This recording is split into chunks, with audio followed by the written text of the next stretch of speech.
Ito, magandang araw naman mga lods. Ito, magbabaklas kami ng salamin ng expander, tailgate glass mga lods.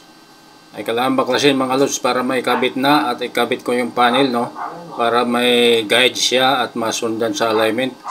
Ito yung kasama ko, nakaabang sa labas para ipasok namin yung cable, kasi cable ang panghiwa dito mga lods. Tiyaga talaga to, tiyaga mga lods. At siyempre, konting ingat din dahil mga napakamahal nitong salamin na to.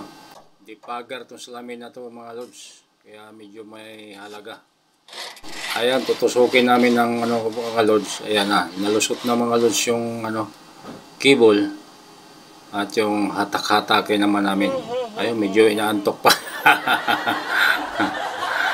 Alas 3 ng hapon mga lods, kaya dinadalaw na antok. Ayan, kailangan i-enjoy lang para hindi mo maramdaman ang pagod mga lods. Yung pagtatrabaho kasi hindi kailangan dibdibin yan. Kailangan i-enjoy mo lang ang iyong sarili.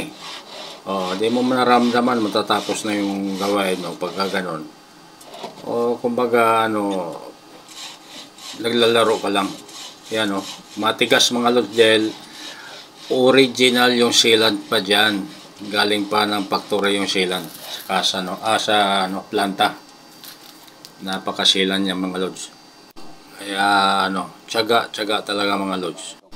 Wala namang trabahong madali lods. Basta trabaho medyo mahirap yan. Kaya i-enjoy lang ang sarili.